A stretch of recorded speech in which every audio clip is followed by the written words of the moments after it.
Hello, welcome to class S Verma learn.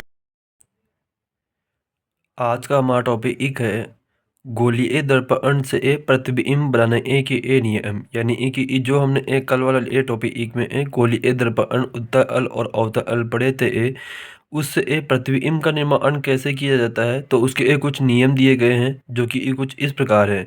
सबसे पहले हमारे पास में है कि मुख्य अक्ष के समांतर आने वाली किरणें अवतल या उत्तल दर्पण से परावर्तित होकर फोकस से होकर जाती है। यानी कि ये हमारे पास में अवतल दर्पण दिया हुआ है।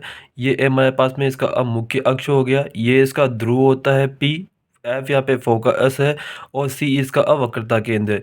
अब इसने कहा कि ये मुख्य अक्ष के समांतर आने वाली किरणें है, ये मुख्य अक्ष कहलाता है।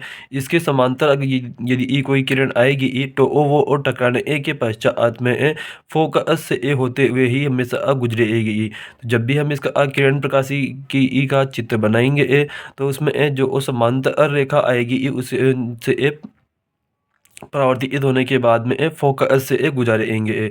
ये अवतल और उत्तल दोनों में होता है। ये उत्तल दर्पण दिया हुआ है, ये इसका अब मुख्य अक्ष हो गया।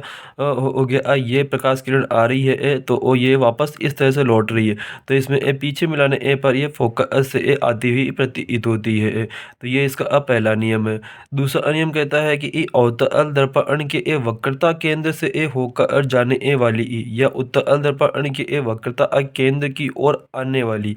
तो ये अवतल दर्पण है। अवतल दर्पण में यदि कोई किरण आप इसके वक्रता केंद्र से गुजारते हैं तो वो टकराने के पश्चात वो वापस वक्रता केंद्र से ही होते हुए वापस लौट जाती है। तो ये क्या बोल रहा है कि ये आने वाली किरणें परावर्तित होकर अपने ही मार्ग से वापस लौट जाती है। अवतल और उत्तल दोनों में ही ऐसा होता है। उत्तल दर्पण में एक किरण इस तरह से आ रही है तो वो ये देखिए यहाँ पे ये वक्रता केंद्र को जा रही है तो वापस ये इसी मार्ग से वापस लौट जाती है। ये इसका दूसरा नियम है। तीसरा नियम कहता है कि अवतल दर्पण के फोकस अवतल दर्पण के फोकस से होकर जाने वाली एवं उत्तल दर्पण से फोकस की ओर आने वाली। अवतल दर्पण के फोकस से होकर जाने वाली यदि कोई प्रकाश किरण अवतल दर्पण के फोकस केंद्र से फोकस से जा रही है गुजरते हुए जा रही है तो वो ये अवतल दर्पण से टकराने के पश्चात में मुख्य अक्ष के समांतर हो जाएगी। ये इसका मुख्य अक्ष है। ये इसके फोकस से आती हुई किरण जो कि टकराने के पश्चात में मुख्य अक्ष के समांतर हो गई। अवतल दर्पण में भी और उत्तल दर्पण में भी। उत्तल दर्पण में देखिए ये फोकस से आती हुई प्रतीत हो रही है जो टकराने के पश्चात ये मुख्य अक्ष को लौट जाती है कि ये उसके मुख्य अक्ष के समांतर हो जाती है।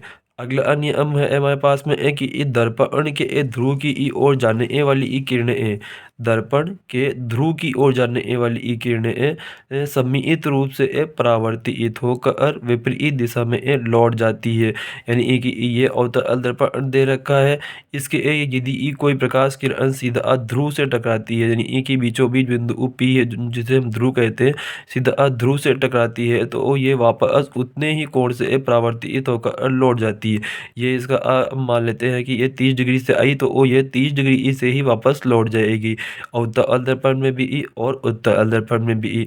तो ये हमारे पास में किसी भी गोलीय दर्पण को बनाने के किरण आरेख बनाने के लिए इसके नियम दिए गए हैं। इन्हीं चार नियमों की सहायता से हम किरण प्रकाशी की इसमें गोलीय दर्पण के सभी डायग्राम को बनाते हैं जो हमारे अवतल और उत्तल दोनों के लिए बनते हैं, जो हम इसके अगले नेक्स्ट